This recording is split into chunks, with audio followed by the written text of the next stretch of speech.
Answer की मिल गई है क्या? तो पहले आंसर की मिल जाए, उस पर आंसर चेक कर लो। हाँ, और फिर एक बार देख लो कि गलती हुई है तो गलती कहां पर हुई है। कोई ऐसा जिसके सारे क्वेश्चन सही हो गए हो? एक बच्चा है। एक ही गलत हुआ हो? चलिए, दो गलत हो गए हो, तीन गलत हो गए हो, चार गलत हो गए हो, पांच गलत हुए हो। चल, क्या हो गया?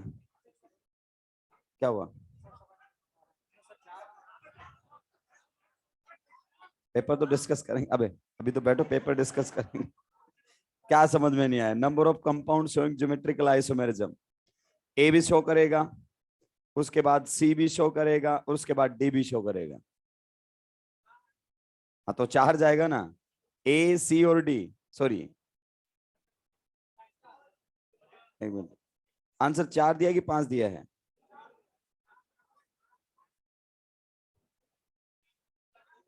एक, एक मिनट, दो, तीन और चार, हाँ पांच जाएगा इसका।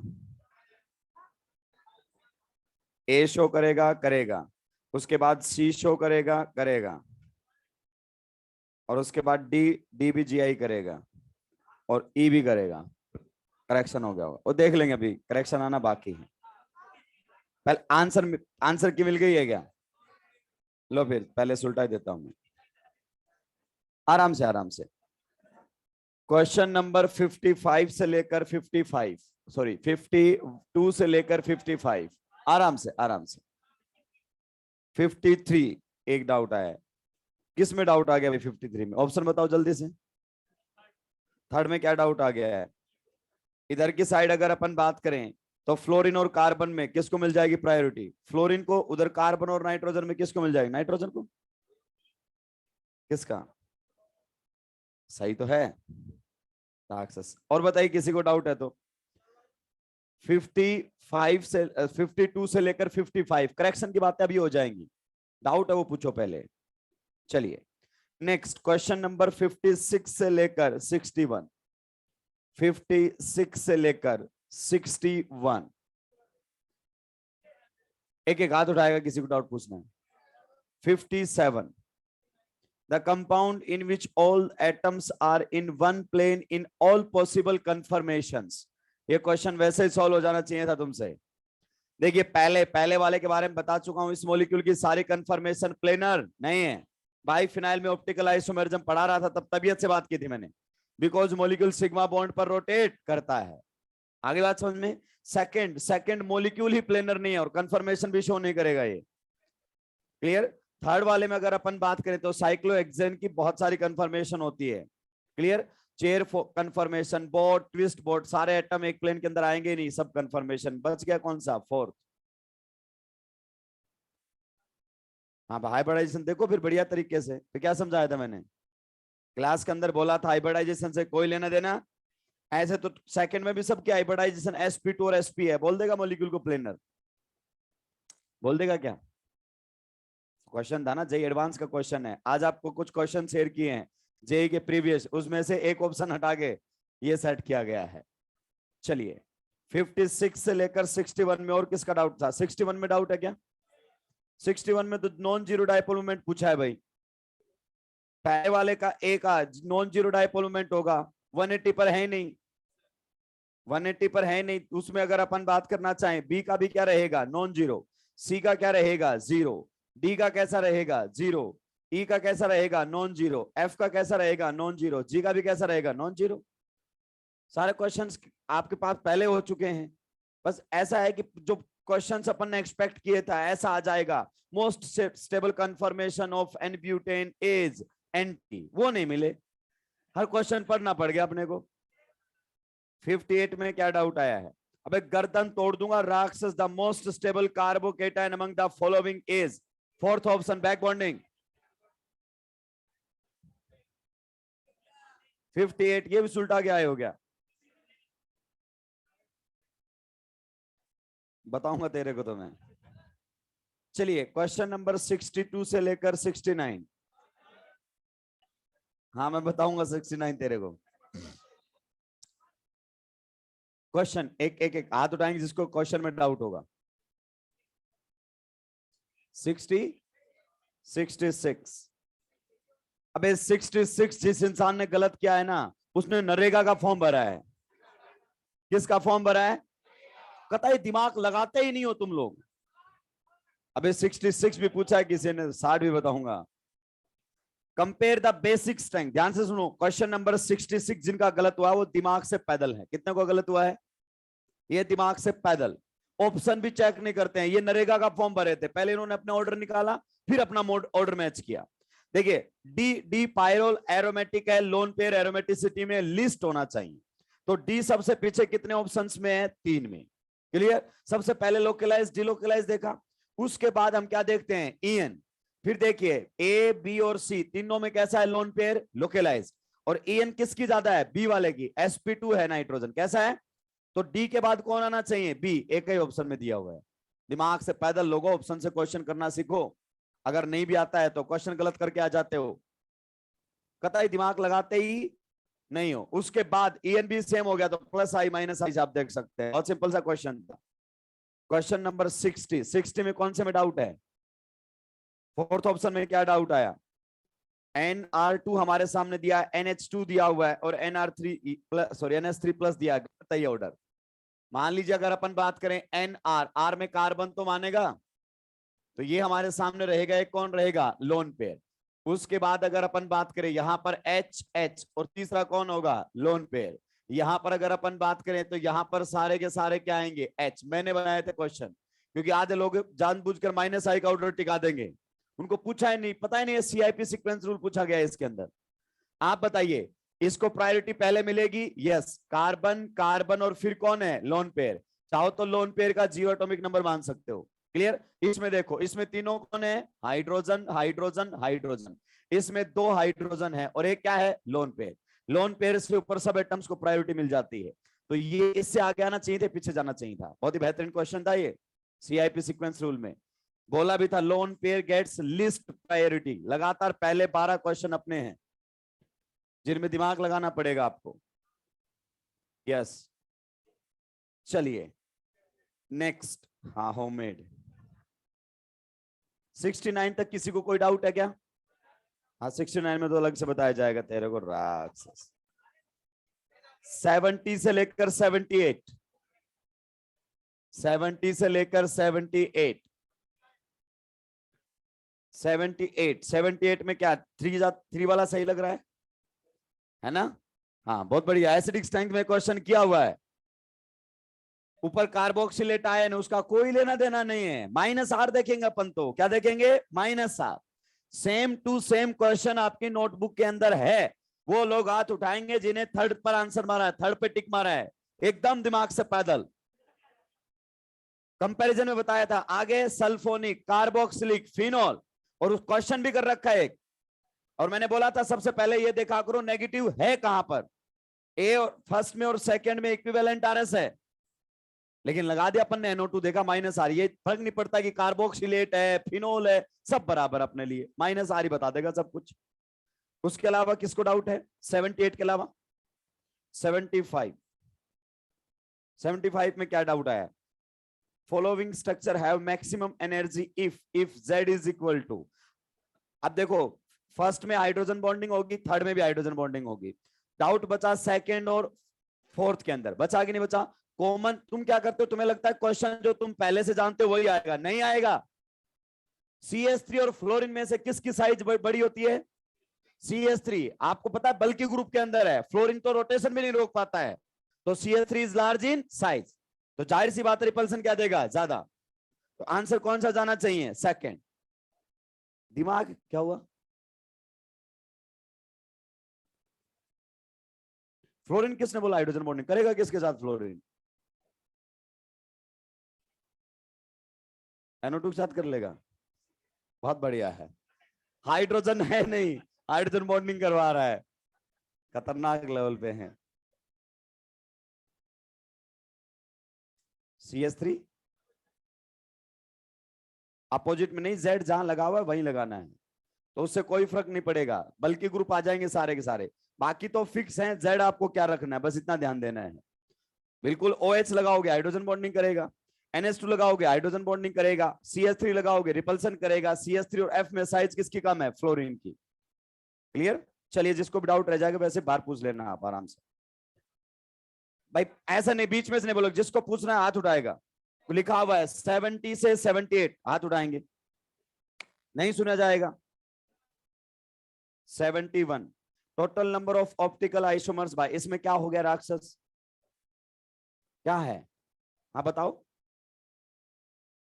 इसके ऑप्टिकल आइसोमर्स पूछे गए हैं। कायरली सेंटर काउंट कर लो, एन की वैल्यू कितनी आ जाएगी? तो मॉलिक्यूल कैसा है? सिमेट्रिकल। टोटल कितने आएंगे? 3। 2 कोड़ी का सवाल है भाई। Which of the following is a list stable? सब में से लिस्ट स्टेबल कौन सा निकलेगा? फर्स्ट निकलेगा। बाकी सब में माइनस आई लग रहा है भाई। एनायन को माइनस आई क्या करता है? स्टेबलाइज। और प्लस आई क्या करेगा? डिस्टेबलाइज। फर्स्ट जाएगा। 62 कौन सा? अबे 62 में देखना करेक्शन है ना, अभी नहीं है क्या?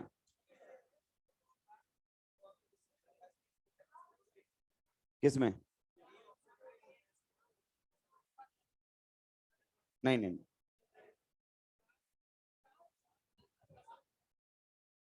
62 में ए शो करेगा? करेगा। बी नहीं करेगा। सी करेगा, रिंग कर देगी। डी में अगर अपन बात करना चाहें तो डी करेगा, डी करेगा और ई भी करेगा। तो 4 ही हो गया। ये तो सही है। एक अगर अपन बात करना चाहें, 2 3 4 सही तो है। फर्स्ट आंसर ए में। अबे क्या पूछ रहा है भाई? अगर रिंग में कम से कम 2 एटम ऐसे हो जाएं जो ज्योमेट्रिकल आइसोमेरिज्म कर सकते हैं तो रिंग तो करेगी ना। डिफरेंट डिफरेंट डिफरेंट, मिनिमम कितने चाहिए थे? 2। 2 से नोटबुक का क्वेश्चन है। चलिए, मुझे लगा 5 हो गए कहीं। चलिए, 70 से लेकर 78 तक की बातें हो गई हैं, टाइम वेस्ट नहीं करेंगे भाई। 69 79 से लेकर क्वेश्चन नंबर 82, 79 से लेकर क्वेश्चन नंबर 82 पर बात करनी है। मैं गर्दन तोड़ दूंगा तेरी। बताइए 82 में किसको डाउट आया है? 83 तो पता होना चाहिए ना। डीएनए आरएनए के अंदर कौन सी शुगर होती है? कैसे क्या है? आरएनए डीएनए पूरा बायोलॉजी के अंदर पढ़ते हो, डी वाली होती है कि एल वाली होती है? नहीं है तो बायोमोलिक्यूल आने तक का इंतजार करें। ये कैसे बातें कर रहे हो? बहुत पॉपुलर क्वेश्चन होते हैं। डीएनए के अंदर पाई जाने वाली शुगर बताएं, आरएनए के अंदर पाई जाने वाली शुगर बताएं। Even correct Fischer projection formula पूछता है। अब तुमने कभी नहीं पढ़ा इस लेवल पर तो अलग बात है, तो आया हुआ क्वेश्चन दिया है, बल्कि आया हुआ क्वेश्चन है ये जो आपके पास आया है। इतना तो तुमने पढ़ाई होगा जिंदगी में।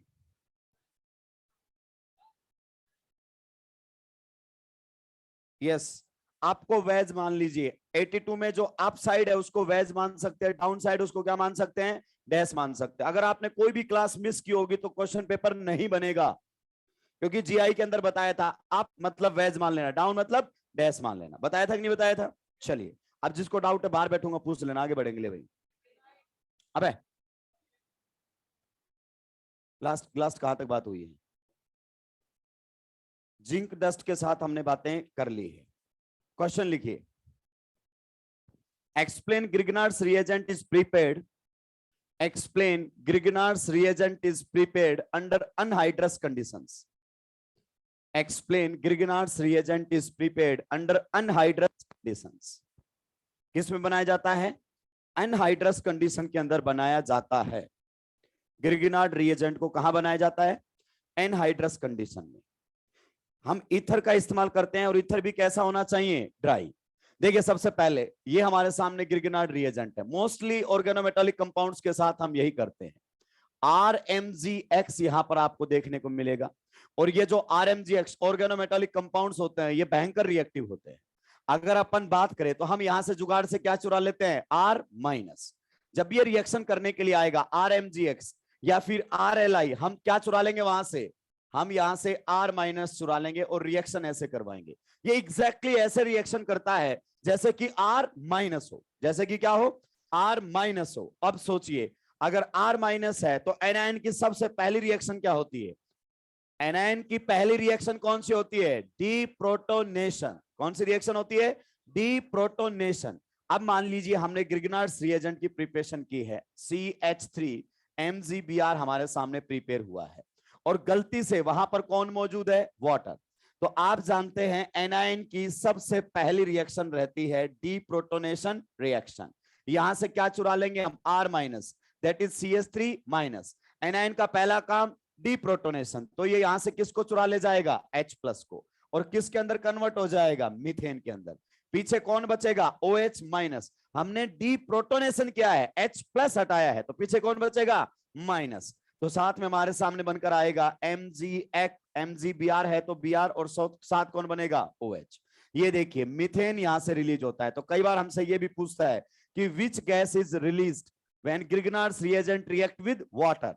तो ये जो भी होगा वो गैस की फॉर्म में बाहर निकल जाता है या हाइड्रोकार्बन बन जाता है उसका, और जो आपका ग्रिगनार्ड्स रिएजेंट है वो कंप्लीटली डिस्ट्रॉय हो जाता है। क्या हो जाता है? डिस्ट्रॉय। तो सोचिए हम इसको कभी भी हाइड्रस कंडीशन में बना सकते हैं? नहीं, क्योंकि इसका पर्पज हमें आगे रिएक्शन करवाना है। हमें इसको न्यूक्लियोफाइल के तौर पर इस्तेमाल में लेना है। किसके तौर पर?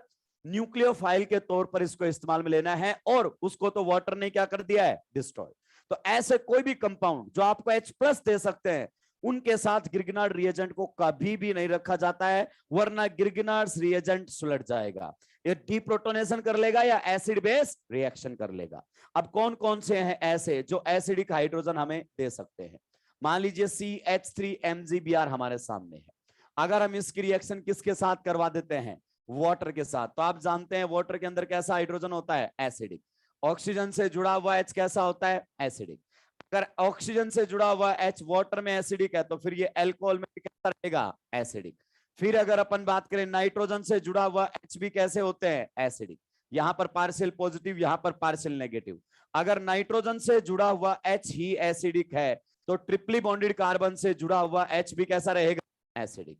अगर ये एसिडिक है तो फिर आप जानते हैं ये वाला तो इससे भी ज्यादा एसिडिक रहता है। भले ये sp3 कार्बन पर है, लेकिन इसके हटने के बाद एरोमेटिक करेक्टर आ जाता है। इसके अंदर हटने के बाद कैसा करेक्टर आ जाता है? एरोमेटिक करेक्टर आ जाता है। वही बातें लिखी हैं जो एनसीईआरटी ने लिखी हैं। एनसीईआरटी ने बात की है अल्कोहल की, वाटर की और अमीन की, और इन जितने एसिडिक स्ट्रेंथ वाले लिखे, कोई फालतू बात मैंने नहीं लिखी है। एनसीईआरटी लिखता अगर किसी भी कंपाउंड के पास H प्लस देने की एबिलिटी है तो ग्रिगनार्ड्स रिएजेंट को डिस्ट्रॉय कर देगा, करस्पॉन्डिंग हाइड्रोकार्बन के अंदर क्या कर देगा? कन्वर्ट कर देगा। तो ये जब रिएक्शन करने के लिए आएगा, बताइए हम यहां से क्या चुरा लेंगे? CH3 minus. एनायन का पहला काम डीप्रोटोनेशन। ऑक्सीजन से जुड़ा हुआ H कैसा होता है? एसिडिक। तो यहां से कौन सी गैस रिलीज होगी? मीथेन। साथ में अगर अपन बात करना चाहें तो ये हमारे सामने बन जाएगा MgBr रहेगा, और कौन रहेगा? OH। MgBr और कौन रहेगा? OH। इधर बताइए, इधर भी क्या R माइनस चुरा ले जाएगा H प्लस को? यस। तो कौन बनेगा हमारे सामने? CH4 plus. यहां से मीथेन गैस रिलीज हो जाएगी, साथ में रहेगा MgBr, और कौन आ जाएगा? RO। नेक्स्ट में भी ये वाला जो हाइड्रोजन है एसिडिक है, ऑक्सीजन से नाइट्रोजन से जुड़ा हुआ H एसिडिक होता है, यहां से भी मीथेन गैस रिलीज होगी। साथ में एग्जैक्टली वैसा ही हमारे सामने बनकर आएगा नाइट्रोजन, यहां पर रहेगा माइनस, यहां पर रहेगा प्लस, और कौन रहेगा? Br। इधर अगर अपन बात करें तो ये हाइड्रोजन भी एसिडिक है। एसिडिक H को चुराना एनायन का पहला काम होता है। अगर नाइट्रोजन से जुड़ा हुआ H एसिडिक हो सकता है तो ट्रिपली बॉन्डेड कार्बन से जुड़ा हुआ H भी कैसा होगा? एसिडिक। यहां से इसको सुलटा देगा। अगर इसको सुलटा दिया तो बाद में जो बचने वाला है ना वो काफी इंपॉर्टेंट है, क्योंकि बाद में जो बचा है उसको हम न्यूक्लियोफाइल के तौर पर इस्तेमाल में ले सकते हैं। ये देखिए, अगर यहां से H हटा दिया तो ये हमारे सामने एनायन बनकर आ जाएगा, और ये एनायन बहुत सारी रिएक्शंस के अंदर न्यूक्लियोफाइल का काम करेगा। साथ में कौन सी गैस रिलीज होगी? मीथेन। तो मीथेन तो लगभग सभी के अंदर ही क्या होने वाली है? रिलीज होने वाली है। यहां पर भी इसको चुरा लेगा, और यहां पर जैसे ही चुराएगा तो पीछे क्या बन जाएगा? Conjugate base. तो ये रहेगा MgBr, यहां पर आ जाएगा प्लस। साथ में कौन सी गैस रिलीज होगी? मीथेन गैस यहां से रिलीज हो जाएगी। मान लीजिए H2O की जगह D2O दे दिया तो भी हमें कोई दिक्कत नहीं है। उसमें H एसिडिक होता है और इसमें कौन एसिडिक मिलेगा? D। तो यहां से किसको चुरा ले जाएगा? D को। तो ये बन जाएगा CH3D। साथ में अगर अपन बात करें MgBr, और कौन मिलेगा आपको? OD। ये हमारे सामने प्रोडक्ट होंगे। तो ग्रिगनार्ड्स रिएजेंट को कभी भी हम पोलर प्रोटिक सॉल्वेंट की प्रेजेंस में रिएक्शन नहीं करवाते, क्योंकि पोलर प्रोटिक सॉल्वेंट की खास बात होती है उनके पास कैसे हाइड्रोजन होते हैं, एसिडिक, और आपका पूरा गिरगिनार्स रिएजेंट डिस्ट्रॉय हो जाएगा। पूरा का पूरा गिरगिनार्स रिएजेंट है वो क्या हो जाएगा, डिस्ट्रॉय। ये रिएक्शंस में काम आएगा। बहुत बार हम करेंगे रिएक्शन में वाटर डाल देंगे और तुम्हें लगेगा कि सर अभी तो गिरगिनार रिएजेंट और रिएक्शन कर सकता है क्या, वाटर डालते ही पूरा गिरगिनार्स रिएजेंट हो जाता है डिस्ट्रॉय। क्यों? क्योंकि वो कर लेता है एसिड बेस रिएक्शन। क्या कर लेता है? Acid base reaction. जितने काम के हैं उतने ही लिखे हैं। एनसीईआरटी ने इस पर बात की है, इस पर बात की है, इस पर बात की है। इन जैसे ही एसिडिक हाइड्रोजन ये है वही बात की है। अलावा बातें तो और भी हो सकती हैं, लेकिन वो फालतू में हम पर बर्डन क्रिएट करेंगे। तो क्लियर हुआ कि हम ड्राई ईथर का इस्तेमाल क्यों करते हैं। ड्राई इसलिए करते हैं क्योंकि वहां पर अगर मॉइस्चर हुआ तो मामला सुलट जाएगा। और ईथर किस लिए लेते हैं? क्योंकि ईथर के अंदर आपका Mg और Rx दोनों सोल्यूबल होते हैं। क्योंकि सॉल्वेंट ऐसा होना चाहिए जिसके अंदर सोल्यूबल हो। अगर सोल्यूबल नहीं होंगे तो फिर रिएक्शन ही नहीं हो सकती है। ईथर के अंदर Rx भी सोल्यूबल हो जाता है और ईथर के अंदर Mg भी क्या रहता है, सोल्यूबल रहता है।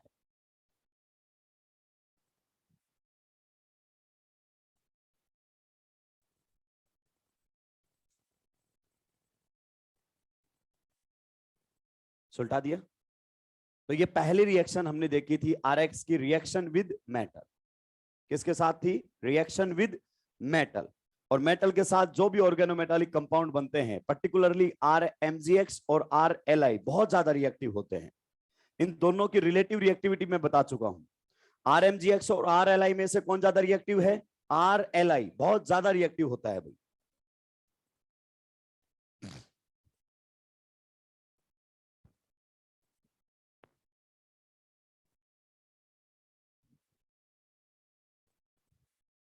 अबे राक्षस डबल बॉन्ड बना उसमें, इधर तो साइक्लोपेंटाडाइइन लिखा है, उधर साइक्लोपेंटेन लिख दिया। ये इसी की वजह से तो एसिडिक है, क्योंकि हटने के बाद ये क्या बन गया है? एरोमेटिक। वही बातें रिपीट होती रहती है।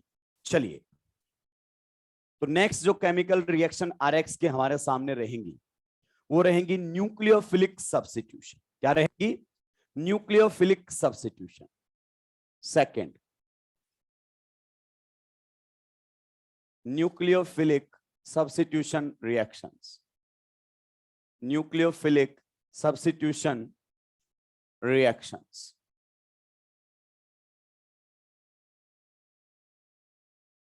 Nucleophilic substitution reactions. अगर न्यूक्लियोफिलिक सब्स्टिट्यूशन रिएक्शन शो किया तो या तो SN1 से शो करेगा या फिर SN2 से शो करेगा।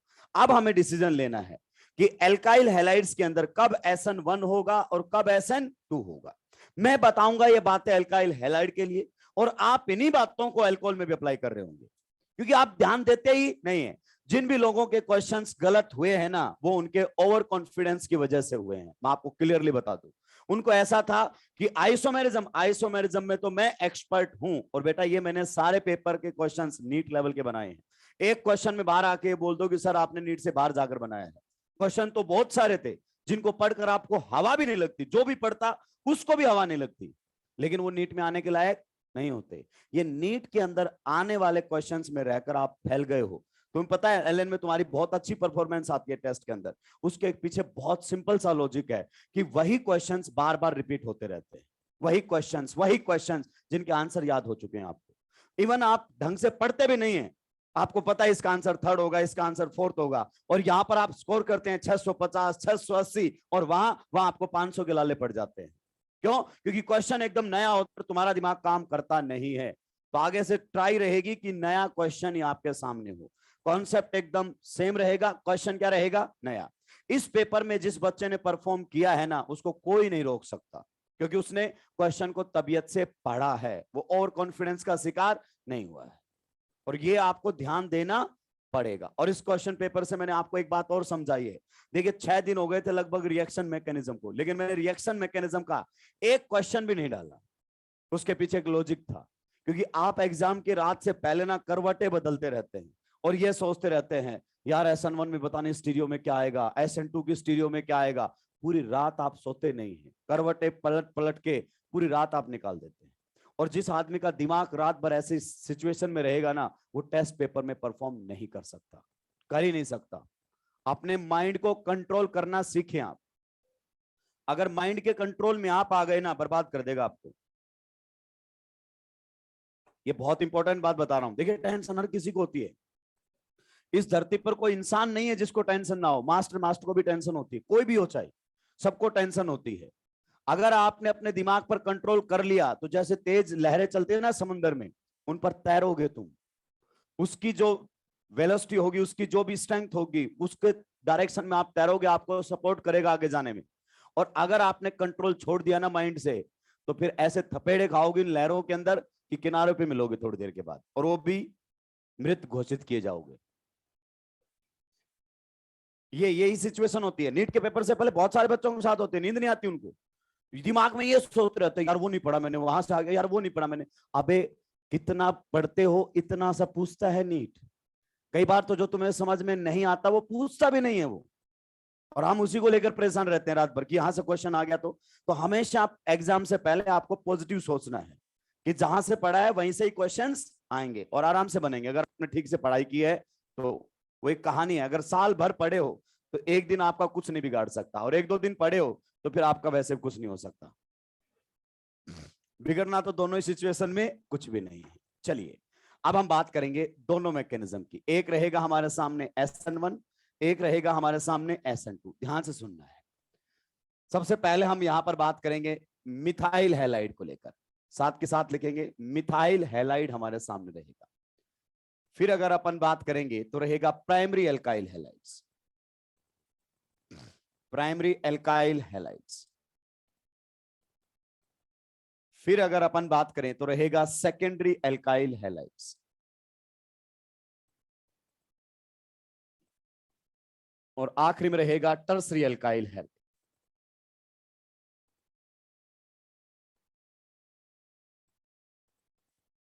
टर्सरी एल्काइल हैलाइड ये हमारे सामने है।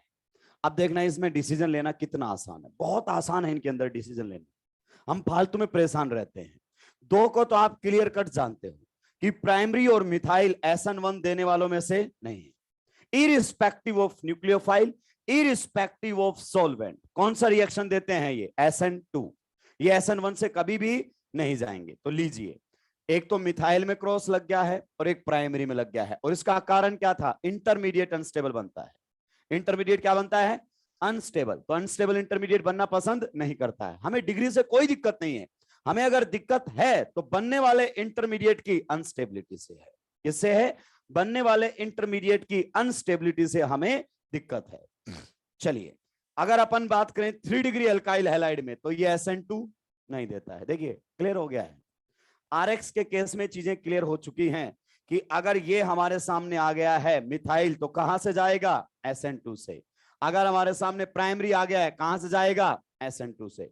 सेकेंडरी SN2 दोनों दे सकते हैं, SN1 भी दे देगा, SN2 भी दे देगा, ये आ जाता है बीच में।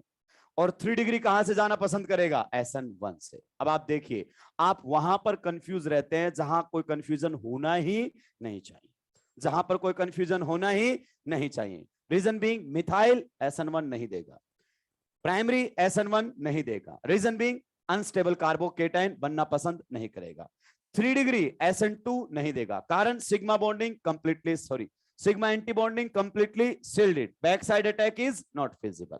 तो बचा है सेकेंडरी, जहां में डाउट हो सकता है कि सर ये आपने सेकेंडरी में SN1 भी लिख दिया है और SN2 भी लिख दिया है, मुझे कैसे पता चलेगा कि SN1 करवाना है या SN2 करवाना है। ये आपको बड़ी आसानी से पता चल जाएगा। कहां से, रिएक्शन की कंडीशन से।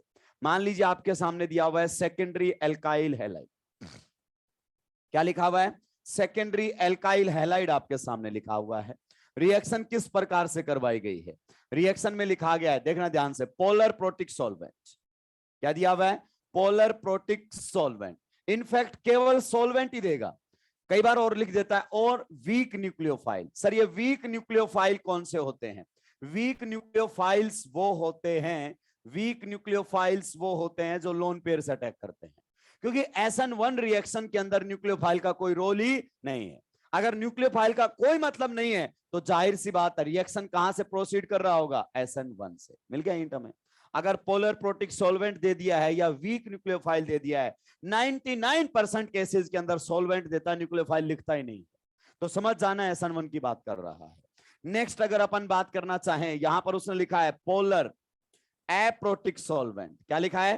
Polar aprotic solvent. तो हम समझ गए पोलर एप्रोटिक किसको फेवर करता है? SN2 को। और क्या लिख सकता है? और हमारे सामने लिखता है स्ट्रॉन्ग न्यूक्लियोफाइल। क्या लिखा हुआ है? Strong nucleophile. न्यूक्लियोफाइल का अगर उसके जुबान पर नाम भी आया तो समझ जाना SN2 करवाना चाहता है। क्यों? क्योंकि SN1 में तो न्यूक्लियोफाइल का कोई रोल ही नहीं है। सर स्ट्रॉन्ग को मैं कैसे पहचानूंगा? एनायन। एनायन न्यूट्रल से क्या होता है? स्ट्रॉन्ग न्यूक्लियोफाइल होता है। तो ये कंडीशन हमारे सामने किसकी रहती है? SN2 की रहती है। ये कंडीशन SN2 की रहेगी, ये कंडीशन SN1 की रहेगी। अब ध्यान से सुनना, ये एल्काइल हैलाइड में बताया है सेकेंडरी में, और तुम ये अल्कोहल में भी अप्लाई करोगे, क्योंकि तुम्हें फर्क नहीं पड़ता है कौन है, कहीं भी कुछ भी याद आ जाए, सर याद आ गया, यही इंपॉर्टेंट हमारे लिए। कुछ ऐसी बातें की थी आपने SN1 SN2, ये एल्काइल हैलाइड का केस है। अल्कोहल में लिविंग ग्रुप OH2+ होगा, जिसका बिहेवियर एकदम अलग होगा और बहुत क्लियर होता है। वो केवल प्राइमरी SN2 से जाते हैं, बाकी सारे SN1 से जाते हैं। उनका तो बिहेवियर ही एकदम अलग है। हम फालतू में उनको अल्काइल हैलाइड के साथ क्या करते रहते हैं? रिलेट करते रहते हैं। मैंने इसलिए चैप्टर भी अलग अलग रखे हैं। तो अल्काइल हैलाइड में SN1 होगा या SN2 होगा, इसमें किसी को डाउट है? जहां कंफ्यूजन नहीं होना चाहिए एटलीस्ट वहां तो कंफ्यूजन मत लाइए।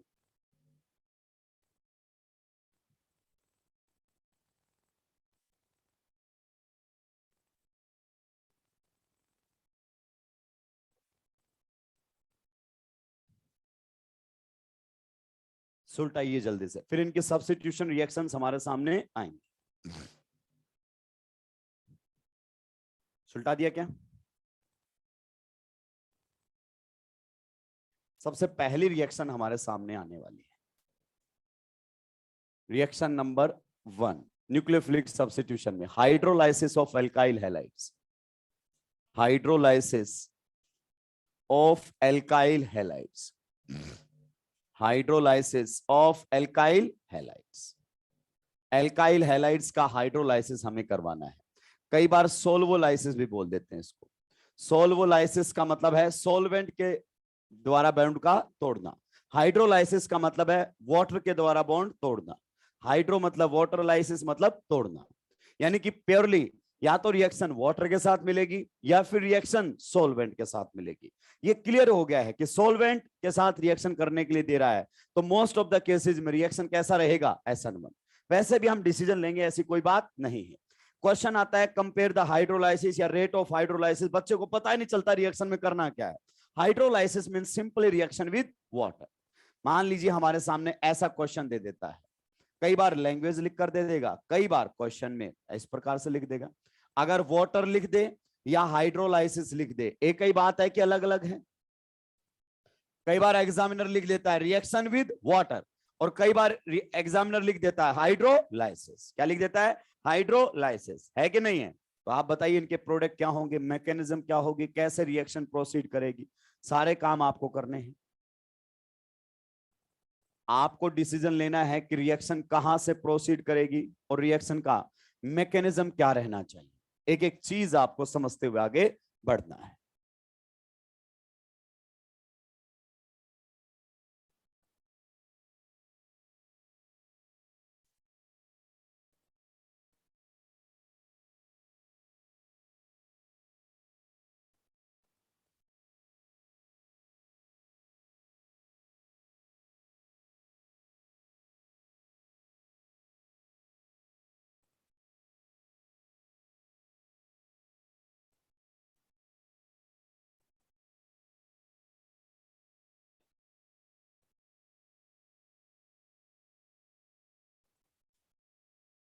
लीजिए, 4 क्वेश्चंस आप लोगों के सामने आ चुके हैं। आपको बताना है इन रिएक्शंस के प्रोडक्ट क्या होंगे। क्वेश्चन की अप्रोच क्या होगी ये आपको क्लियर होनी चाहिए। क्वेश्चन की अप्रोच क्या होगी ये क्लियर होनी चाहिए। जिस दिन पढ़ाया जाता है उस दिन ऑलमोस्ट सभी को समझ में आ जाता है, लेकिन बाद में उसको पता ही नहीं चलता कि करना क्या है। चारों क्वेश्चंस को सुलटाएं। कुछ लोग डायरेक्ट आंसर लिख रहे हैं और सुलट रहे हैं। क्लास में जब भी क्वेश्चन करें कंप्लीट सॉल्व करें, कंप्लीट, ताकि रिवीजन के टाइम पर हमें किसी से पूछने की जरूरत ना पड़े। हम क्वेश्चन आंसर लिख लेते हैं, अभी तो तरोताजा होता है दिमाग में बातें। फिर रिवाइज करते हैं तो खुद को नहीं पता चलता ये कैसे लिखा हुआ था। फिर आते हो डाउट के ऊपर, पूछ के जाते हो, 2-3 डाउट पूछ के जाते हो, 1 से 1.5 घंटा खराब हो जाता है। और सोचिए आखिरी के टाइम पर 1 से 1.5 घंटा बहुत इंपॉर्टेंट होता है। इस प्रकार से लिखे ताकि अगर कोई डाउट आए तो नोटबुक पढ़कर ही क्या हो जाए, क्लियर हो जाए। बताइए सबसे पहले देखिए, ये हमारे सामने कौन है, हेलोजन, और हेलोजन आर लिविंग ग्रुप, हटेगा जरूरी है या तो सब्स्टिट्यूशन से या एलिमिनेशन से। अगर अपन बात करें तो एलिमिनेशन की तो अभी बातें भी नहीं हुई, सब्स्टिट्यूशन से हटेगा। बताइए एल्काइल हैलाइड कौन सा है, 2 डिग्री, और 2 डिग्री में तो सर हम खुद कंफ्यूज रहते हैं। सॉल्वेंट पर देखिए, ऊपर देखिए एरो पर कैसा है, केवल सॉल्वेंट दिया हुआ है, वाटर इज सॉल्वेंट, केवल सॉल्वेंट दिया हुआ है, मतलब क्लियर इंडिकेशन SN1 का है। किसका है, SN1। अब SN1 होता कैसे है सर, SN1 के अंदर पहले लिविंग ग्रुप हट जाता है। SN1 is a dissociation type reaction. यहां से लिविंग ग्रुप हटेगा, और लिविंग ग्रुप हटेगा तो किसकी फॉर्मेशन हो जाएगी, कार्बोकेटाइन की।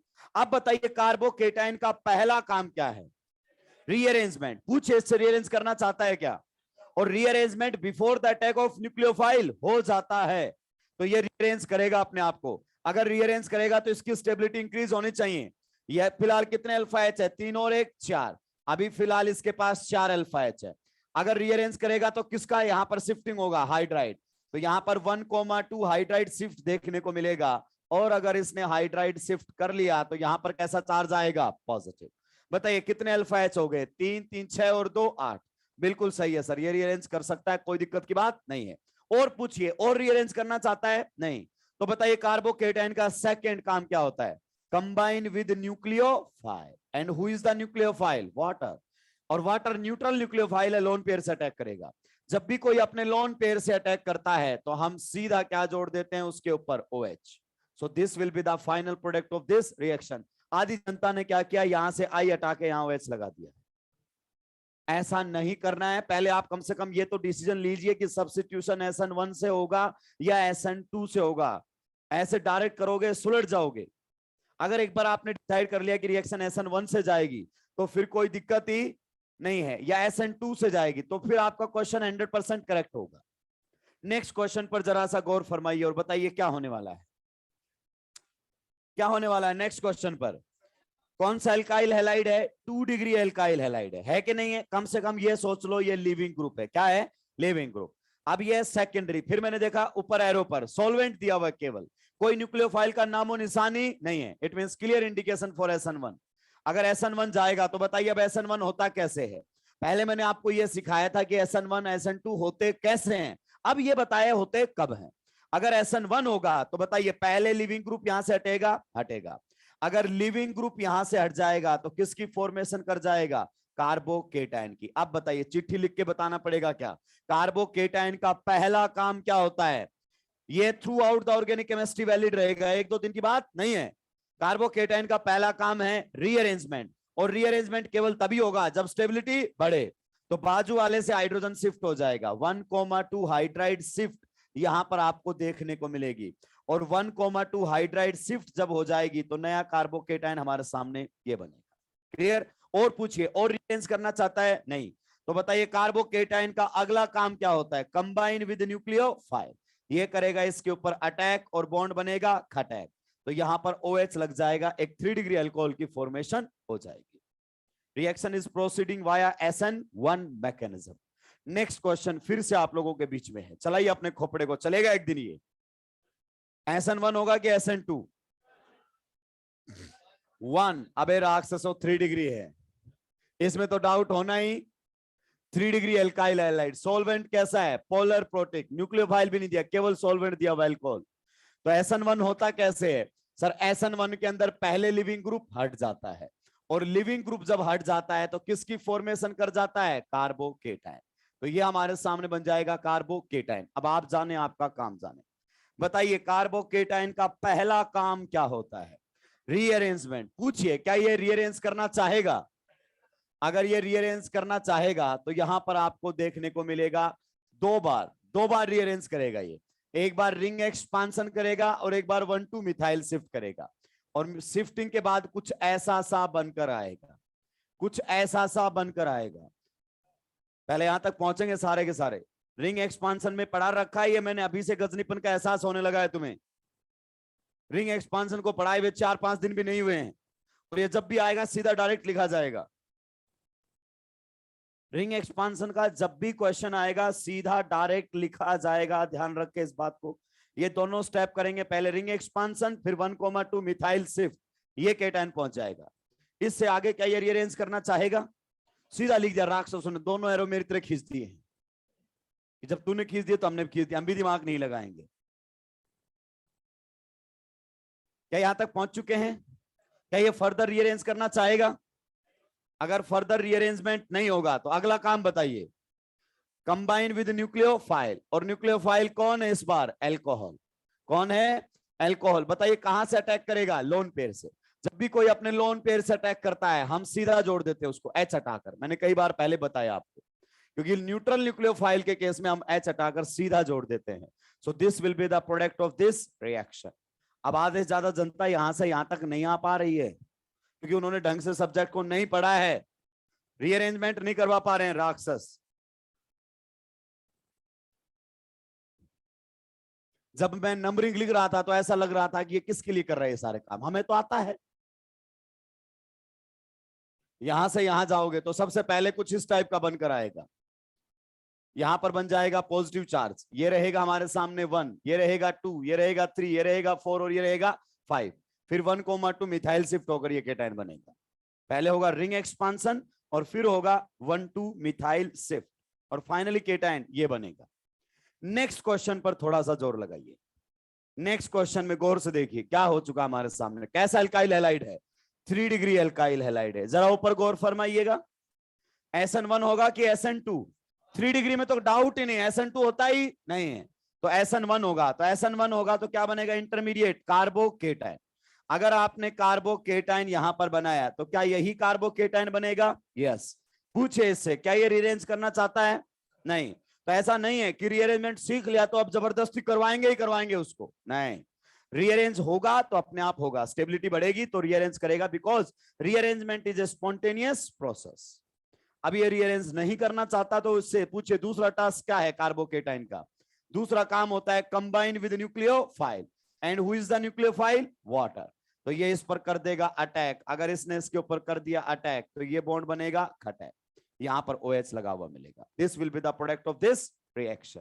तो इस टाइप के क्वेश्चंस आपके सामने आते हैं, कई बार वाटर लिख देता है, कई बार हाइड्रोलाइसिस लिख देता है, उसमें आपको परेशान होने की कोई जरूरत नहीं। मैंने जो क्वेश्चंस दिए हैं उसमें भी एक हाइड्रोलाइसिस का क्वेश्चन दिया हुआ है।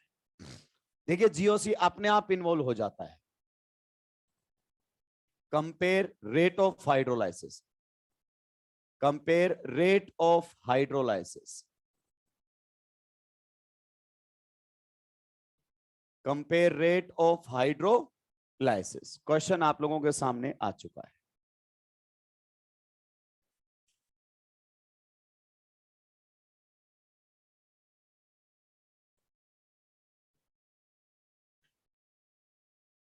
Hydrolysis means reaction with water.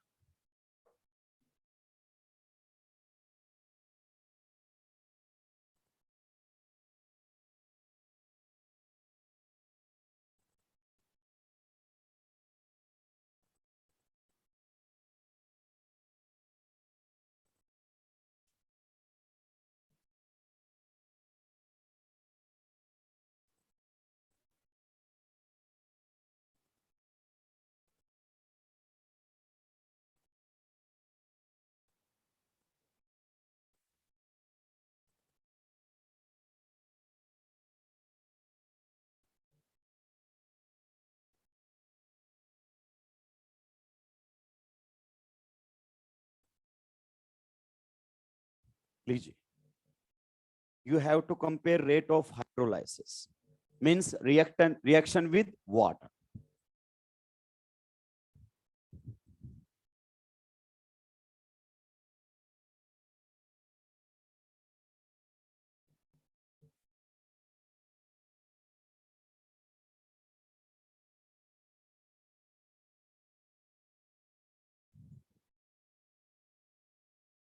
क्या आएगा रेट?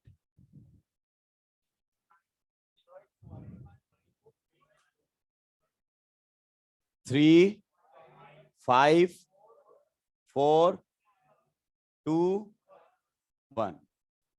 ये कितने लोगों का आया है? ये बिल्कुल सही है।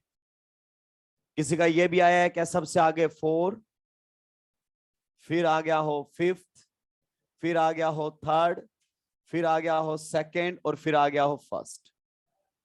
किसी ना किसी का आएगा। अगर इंडक्टिव इफेक्ट देखा है तो ये आएगा, और हाइपर देखा है तो ऊपर वाला आएगा। क्लियर? और हाइपर कॉन्जुगेशन को आप टाइम टू टाइम क्या करेंगे? इग्नोर, और वहीं आपकी फाइल सुलटेगी। देखिए ये आपके सामने जो दिए हुए ना, ये तो देता ही नहीं है असल में। क्लोरोबेंजीन का हाइड्रोलाइसिस नहीं होता है। क्लोरोबेंजीन का तो हाइड्रोलाइसिस होगा ही नहीं। ये तो लिस्ट रिएक्टिव वाला क्लोरीन है। क्यों? क्योंकि ये डबल बॉन्ड के ऊपर है। ना ये SN1 देता है, ना ये SN2 देता है। डबल बॉन्ड पर लगे हुए हैलोजन की सबसे कम रिएक्टिविटी आपको देखने को मिलेगी। अब अगर अपन बात करना चाहें इनमें, तो देखिए ये सारे SN1 से जाना पसंद करते हैं। एलाइलिक और बेंजाइलिक को अगर ऑप्शन दिया जाए SN1 और SN2 में से, वो SN1 से प्रोसीड करेंगे। देखिए प्राइमरी हम इसलिए नहीं करवा रहे थे SN1, क्योंकि वहां केटाइन अनस्टेबल बनता था। क्या बनता था? अनस्टेबल। लेकिन यहां पर प्राइमरी कार्बो केटाइन बनेगा, but that will be resonance stabilized. यहां पर भी अगर अपन बात करें, प्राइमरी कार्बो केटाइन बनेगा, रेजोनेंस के साथ साथ अल्फा एच आ गए हैं 3, हाइपर कॉन्जुगेशन से स्टेबिलिटी बढ़ेगी। यहां पर अगर अपन बात करना चाहें तो यहां पर भी कार्बोकेटाइन बनेगा, और कितना अल्फा एच है? मात्र 1 अल्फा एच हमारे सामने है। यहां पर भी कार्बोकेटाइन बनेगा, और कितने अल्फा एच हमारे सामने? 2 अल्फा हाइड्रोजन है। Don't ignore hyper conjugation. तो सबसे ज्यादा स्टेबल 3rd निकलेगा, उसके बाद 5th निकलेगा, उसके बाद 4th, then 2nd and then 1st। तो नीचे लिख देंगे लाल पेन से, chlorobenzene doesn't show hydrolysis. Chlorobenzene doesn't show hydrolysis. Polar protic solvent है जो क्लियर इंडिकेशन दे रहा है SN1 का।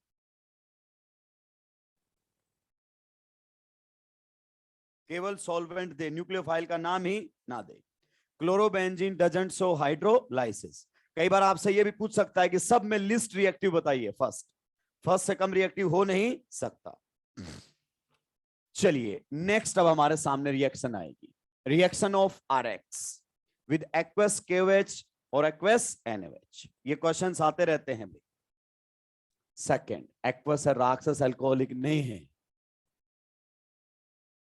दिमाग में वही चलता रहता है।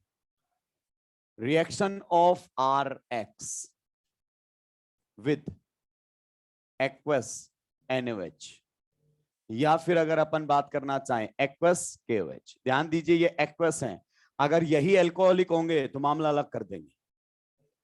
क्लियर? अल्कोहलिक में मामला क्या रहेगा? अलग, और एक्वस में मामला क्या रहेगा? अलग। तो इस बात पर आपका विशेष ध्यान होना चाहिए। आधी ज्यादा जनता को फर्क ही नहीं पड़ता है क्या दिया हुआ, KOH दिखा सुलटा देते हैं। अब क्वेश्चंस आपके सामने आएंगे, आपको खुद से आंसर देने हैं। मान लीजिए रिएक्शन करवाई गई है किसके साथ? इथाइल ब्रोमाइड के साथ। कैसे कैसे लिख सकता है? इसको लिख देगा इस प्रकार से, एक्वस NaOH। दूसरा अगर अपन बात करें ऐसे लिख सकता है, एक्वस KOH। या फिर अगर अपन बात करें तो ऐसा लिख सकता है H2O.OH-। बताइए तीनों चीज सेम है कि अलग है? सेम है।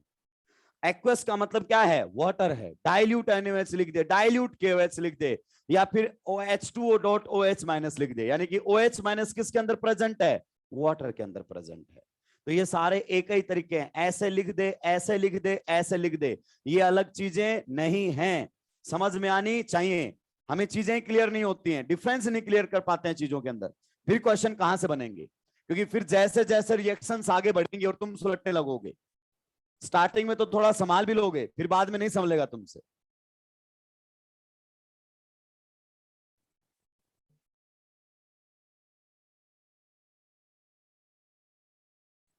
विसिनल डाइक्लोराइड रिएक्शन करवाई गई है एक्वस KOH के साथ।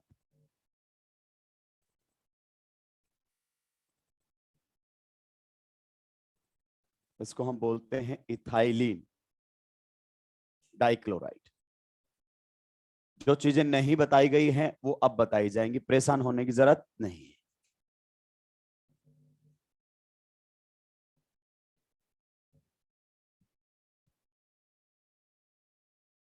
एक्वस KOH के साथ रिएक्शन करवाया गया है, इसको बोला जाता है इथाइलिडीन डाइक्लोराइड। ये हमारे सामने होता है जेमिनल डाई हैलाइड।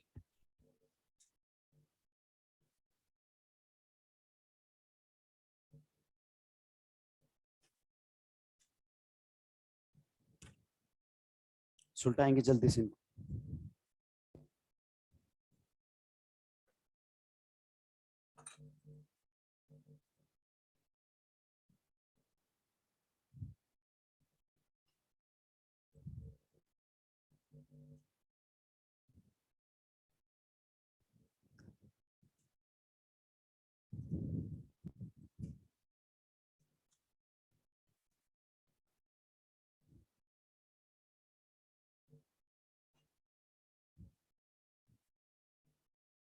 सुलटा दिया क्या?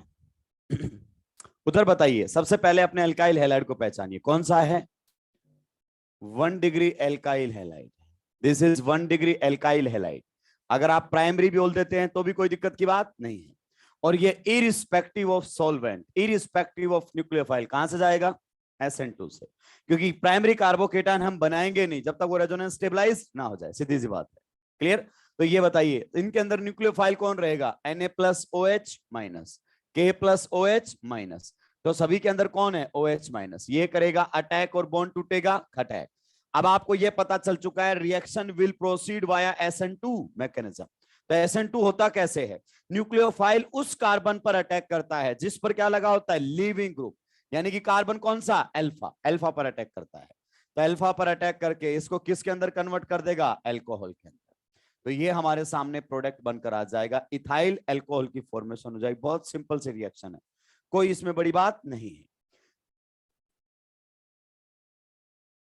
हाँ बिल्कुल है।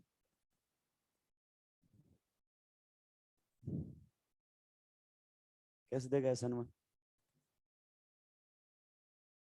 1 degree alkyl halide irrespective of nucleophile, irrespective of solvent, क्या देते हैं? SN2। तो भले ही वो पोलर प्रोटिक, एल्काइल हैलाइड कौन सा है? 1 डिग्री। SN1 करवा दोगे इसमें?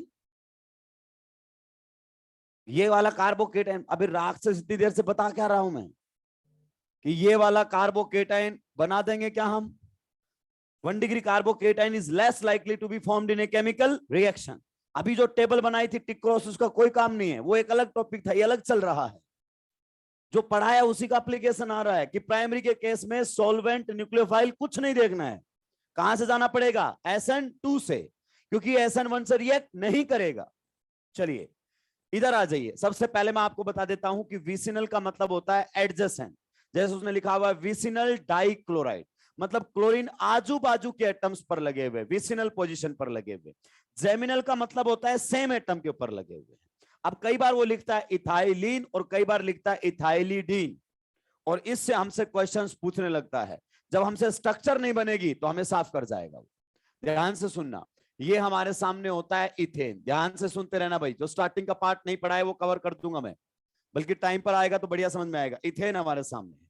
अब इथेन में से हमें एक हाइड्रोजन हटाना है। क्या हटाना है? एक हाइड्रोजन। इथेन पर्टिकुलरली क्या है? एल्केन। क्या है? एल्केन। ध्यान से सुनेंगे। अगर इसमें से एक हाइड्रोजन हटाना पड़े हमें, बताइए कौन से कार्बन से हाइड्रोजन हटाएं? सारे एक जैसे हैं, किसी से भी हटा सकते हैं। यस। तो ये हमारे सामने बन जाता है CH3CH2 और वैलेंसी क्या हो जाती है? फ्री। जब एल्केन से एक H हटा दिया जाता है तो बचे हुए को बोलते हैं एल्काइल। ध्यान से सुनिए, आधी ज्यादा जनता को एल्काइल ग्रुप समझ में नहीं आते हैं। मैंने बोला था alkyl group most of the cases में प्लस आई दिखाते हैं। क्या दिखाते हैं? प्लस आई। एल्काइल का मतलब कार्बन, हाइड्रोजन। तो देखिए इसका नाम लिखना सीखेंगे। कितने कार्बन है इसके अंदर? दो। दो कार्बन के लिए क्या होता है? एथ, और पीछे क्या लगा देंगे? Y l, ethyl. That's all. तो इथेन का जब एच हटा देते हैं इथाइल बन जाता है। एल्केन से जब एच हटा दोगे एल्काइल बन जाएगा हमारे सामने। अल्क मतलब number of carbon atoms, that's all. Clear? चलिए मान लीजिए हमें एक हाइड्रोजन और हटाना है, एक हाइड्रोजन और हटाना है। अब हमें डिसीजन लेना पड़ेगा। एक हाइड्रोजन सर कहां से हटाना चाहते हैं आप? क्या आप वहीं से हाइड्रोजन हटाएंगे जहां से पहले हट चुका है? यस, यहां से हटा सकते हैं। अगर मैंने इसी कार्बन का एच हटा दिया तो आप गौर से देखिएगा इसी कार्बन की कितनी वैलेंसी फ्री हो जाएंगी? दो। हो गई कि नहीं हो गई? और अगर मैंने यहां से ना हटाकर इस वाले का हटा दिया जिसका अभी तक नहीं हटा है, तो फिर आजू बाजू वाले कार्बन की वैलेंसी क्या हो जाएंगी? फ्री। क्या हो जाएंगी? फ्री। ये हमारे सामने बनकर आएगा। अब ध्यान से सुनना, जब आप एक ही कार्बन की दो वैलेंसी को फ्री कर देते हैं, तो छाप लिया ना, एक ही कार्बन की दो वैलेंसी को फ्री कर देते हैं तो बेटा इसको बोलते हैं एल्काइलिडीन। क्या बोलते हैं? एल्काइलिडीन। और जब आप आजू बाजू वाले को हटा देते हैं तो उसको क्या बोलते हैं हम? एल्काइलिन। क्या बोलते हैं? एल्काइलिन। दोनों में डिफरेंस क्लियर कीजिए, दोनों के अंदर डिफरेंस कीजिए, क्लियर कीजिए। अगर आजू बाजू हटा दिया है तो एल्काइलिन, और एक ही कार्बन की दोनों वैलेंसी हटी हुई है तो एल्काइलिडीन के नाम से जाना जाता है। अब अल्क बस इतना सा बताएगा कि उसके अंदर कार्बन एटम कितने हैं। इसमें कितने कार्बन वाला हमारे सामने है? दो। तो इसे हम क्या बोलेंगे? इथाइलिडीन। क्या बोलेंगे? इथाइलिडीन। और इसको क्या बोल देंगे? इथाइलिन। बहुत बार आता आपके सामने इथाइलिन ग्लाइकोल। क्या आता है? Ethylene glycol. तो पहले समझिए, अगर ये यूनिट हमारे सामने है तो इसको हम क्या बोलते हैं? इथाइलिन बोलते हैं। अगर आजू बाजू OH आ जाता है, कौन आ जाता है? आजू बाजू OH, तो विसिनल डाइऑल का ही नाम क्या होता है? ग्लाइकोल। ग्लाइकोल बोल दीजिए। या ग्लाइकोल का मतलब क्या होता है? ग्लाइकोल का मतलब होता है विसिनल डाइऑल। ये भी हमें नहीं पता होता है। विसिनल डाइऑल का ही नाम होता है ग्लाइकोल, यानी कि जिसमें आजू बाजू OH लगे होते हैं उसे हम ग्लाइकोल बोलते हैं। क्या बोलते हैं? ग्लाइकोल। कल हमारे सामने नाम आ जाए प्रोपाइलिन ग्लाइकोल, तो क्या हम उसकी स्ट्रक्चर बना सकते हैं? Propylene glycol. ये भी होता है, हालांकि आपने नाम नहीं सुना वो अलग बात है। क्यों? क्योंकि हम मोस्ट ऑफ द केसेस में इथाइलिन ग्लाइकोल ही सुनते रहते हैं, तो उनको लगता है ग्लाइकोल बस यही होता है। ग्लाइकोल का मतलब होता है आजू बाजू OH लगे हुए हैं। तो ये हमारे सामने है प्रोपाइलिन। क्या आप प्रोपाइलिन यूनिट बना सकते हैं? यस। एडजेसेंट एटम्स की वैलेंसी को क्या कर दीजिए? फ्री। ये हमारे सामने बन गई है प्रोपाइलिन। और ग्लाइकोल का मतलब क्या है? कौन लगा होगा? OH। तो ये बनकर आ गया हमारे सामने प्रोपाइलिन ग्लाइकोल। ये बहुत बेसिक केमिस्ट्री के अंदर बताई जाने वाली बातें हैं, मैंने आपको यहां पर बता दी हैं। क्यों? क्योंकि वो नाम देगा और नाम में ही बहुत सारे लोगों को सुलटा जाएगा, उनको पता ही नहीं चलेगा कि बनने वाला क्या है। अब बताइए इसको छापने के बाद कि पहली रिएक्शन का प्रोडक्ट हमारे सामने क्या होना चाहिए? क्या बनकर आएगा? Ethylene glycol. बनेगा कि नहीं बनेगा? Cl हटेगा, कौन लगेगा? OH। Cl हटेगा, कौन लगेगा? OH। तो हमारे सामने बनेगा इथाइलिन ग्लाइकोल। और नीचे वाले में क्या बनेगा? इधर वाले में अगर अपन बात करें कौन सा है? प्राइमरी। तो यहां पर लगा हुआ मिलेगा OH, यहां पर भी हमारे सामने कौन लगा हुआ मिलेगा? OH। ये प्रोडक्ट बन जाएगा और बने हुए प्रोडक्ट का नाम है इथाइलिन ग्लाइकोल। इथाइलिन ग्लाइकोल के नाम से इसको जाना जाता है। लीजिए नेक्स्ट, देखिए ये अब मैं जो आपको बता रहा हूं वो ट्रिक है। क्या है?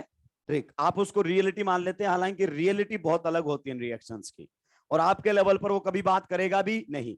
पहले ये बताओ, ये नाम समझ में आया क्या? इथाइलिडीन डाइक्लोराइड, यानी कि एक ही कार्बन पर दोनों Cl लगे हुए हैं, और यहां पर लिखा हुआ है इथाइलिन डाइक्लोराइड, मतलब आजू बाजू वाले कार्बन पर क्लोरीन लगे हुए हैं। तो अगर यहां पर आपने रिएक्शन करवाई तो Cl को हटाकर क्या लगाएंगे आप? OH। मैं क्लियर कर दूं, जो बताया जा रहा है वो क्या है? जुगाड़। रियलिटी एकदम अलग होती है। अगर आप ऐसा एक ही कार्बन पर दो OH लेकर आ जाते हैं, इसे बोलते हैं हम जेमिनल डाइओल। क्या बोलते हैं? Geminal diol. और जेमिनल डाइओल जो होते हैं वो क्या होते हैं? अनस्टेबल। बताऊंगा एल्डिहाइड कीटोन चैप्टर में इनकी अनस्टेबिलिटी का कारण। ये जब भी एक कार्बन पर दो OH आते हैं तो हम ट्रिक से यहां से क्या रिलीज करवा देते हैं? वाटर। और किस में कन्वर्ट कर देते हैं? CO में। तो ये हमारे सामने बनकर आ जाता है CHO, यानी कि क्या बनकर आ गया है? एल्डिहाइड। क्या बनकर आ गया है? एल्डिहाइड। हालांकि यहां पर ये एंड प्रोडक्ट नहीं होता है। अगर आपने जिंदगी में ऑर्गेनिक पढ़ी है तो आप जानते हैं ये एंड प्रोडक्ट नहीं हो सकता। क्यों नहीं हो सकता? क्योंकि ये दिया हुआ आपके सामने OH माइनस, और ये क्या बना हुआ है? एल्डिहाइड। एल्डोल रिएक्शन कर जाता आगे, क्या बन जाएगा? एल्डोल रिएक्शन कर जाएगा, जिसे आप पढ़ते हैं एल्डोल एंड एल्डोल कंडेंसेशन। तो बेसिक मीडियम के अंदर एल्डिहाइड और कीटोन ही तो दिखाते हैं एल्डोल रिएक्शन। तो ऑप्शन बेस्ड होता है, कई बार यहां रुक जाता है, कई बार यहां पर नहीं रुकता है, आगे चलकर रुक जाएगा। हमें यहीं रुकना पड़ेगा। क्यों? क्योंकि हमने एल्डोल रिएक्शन की बातें अभी तक नहीं की है, तो हम यहीं पर रुक जाएंगे। एल्डोल आने पर ये बातें आपको दोबारा से रिवाइज करवाई जाएंगी कि कहां तक हम पहुंच सकते हैं। इधर वाले को साफ कर दूं, जल्दी छापो। ग्रुप पर जो क्वेश्चंस आपको मिले हैं उनको सुलटाइए आप, इस वहम में मत रहिए कि मेरे को बहुत पहले पहले अच्छे नंबर आते थे, मेरे इस भी आएंगे, आए थे का मतलब आएंगे बिल्कुल भी नहीं होता है। जिन लोगों के इस बार मान लीजिए 600 आ गए हैं, कोई गारंटी नहीं है अगली बार 600 भी आ जाएंगे। 600 वाले के 450 भी आते देखे मैंने, और 450 वालों के 680 भी आते देखे मैंने। हाँ, 680 नॉर्मल है बे, स्कूल के बच्चे ला रहे हैं 690 तक, स्कूल के बच्चे without any coaching. Yes, without any coaching school का बच्चा 690 तक पहुंच रहा है। आप रिजल्ट आए जब न्यूज़पेपर उठा के देख लेना, बहुत सारे स्कूल हैं जो रिजल्ट क्लेम करते हैं इस बात को कि हमारे बच्चे के 690 आ गए, पेपर ही नहीं आता कुछ। जिस प्रकार से नीट क्वेश्चंस पूछ रहा है, दो कोड़ी के पूछ रहा है, और उनका सबसे भारी नुकसान तुम्हें होता है, ओवर कॉन्फिडेंस के चक्कर में सुलटे जाते हो तुम। तुम्हें लगता है कि ये तो कुछ है ही नहीं, और वही सुलटा के चला जाता है तुम्हें। जब बच्चा पहली बार सब्जेक्ट को पढ़ता है, सिंसियरली पढ़ता है, जिससे भी पढ़ता है उसको फॉलो करता है, जैसा बोलता है वैसे करता है, और तुम कई जगहों से पढ़ के यहां तक पहुंचे हो, तुम्हें लगता है ये क्या पढ़ाएगा, वो क्या पढ़ाएगा, मैं इनसे ज्यादा जानता हूं, और इसी चक्कर में सुलटते रहते हैं, सुलटते रहते हैं, सुलटते रहते हैं, यही बैठे रह जाते हैं। कुछ नहीं होता, फाइनली कुछ भी नहीं होता है। पेपर जितना आसान उतना ही सिलेक्शन मुश्किल, ये ध्यान रख लेना। पेपर जितना आसान सिलेक्शन उतना ही मुश्किल, क्योंकि एक भी क्वेश्चन गलत हुआ कंपटीशन से बाहर हो जाते हैं हम, एक क्वेश्चन से। हालांकि अपने तो टफ पे भी कोई फर्क नहीं पड़ता है। अभी आया था ना 2016 जैसा अपना पेपर, क्वेश्चन देख रहे थे और मुस्कुरा रहे थे। अच्छा क्वेश्चन पेपर नहीं था क्या? लगातार 12 क्वेश्चंस में कोई क्वेश्चन आपको ऐसा नहीं लगा होगा कि बिना पढ़े आपने आंसर दे दिया, और बिना 4 ऑप्शन देखे आपने आंसर दे दिया। अगर ऐसा किया तो आपका नेगेटिव मिलेगा कंफर्म। क्या मिलेगा? नेगेटिव।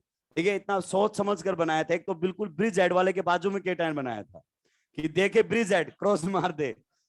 जिसने थोड़ा सा भी ध्यान हटाया वो सुलट गया पेपर में। बहुत चुनिंदा डायपोल मूवमेंट पूरा निचोड़ लिया मैंने। डायपोल मूवमेंट जितना पढ़ाया जाता है पूरा एक क्वेश्चन में निचोड़ लिया। जीरो किसका है, नॉन जीरो किसका है, वरना बहुत सिंपल सिंपल क्वेश्चंस आप एक्सपेक्ट करते हैं, ऐसा नहीं होता है भाई। आप देख लीजिए नीट का आया हुआ क्वेश्चन कौन सा पहले से आपके पास है। मैंने जेई के क्वेश्चन शेयर किए हैं, और आपको लगे कि वास्तव में लेवल जेई का है, और वैसे हमने भी बातें कर रखी है। जेई के क्वेश्चंस हैं, which of the following molecule will be planar in all possible conformations, ऐसा क्वेश्चन आया था ना, जेई का था वो। आप देखना, जेई में आया 2011 या 12 के आसपास। उसका एक ऑप्शन कट करके, क्योंकि उसमें मोर देन वन करेक्ट में था, अपना सिंगल चॉइस होता है, तो उसको चेंज कर दिया था थोड़ा सा। चलिए आगे बढ़े। क्या नहीं आया?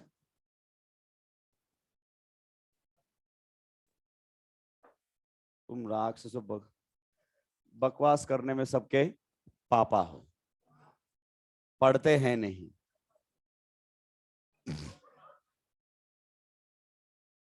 रिएक्शन करवाई गई है एक्वस KOH के साथ। लीजिए प्रोडक्ट बताएंगे भाई।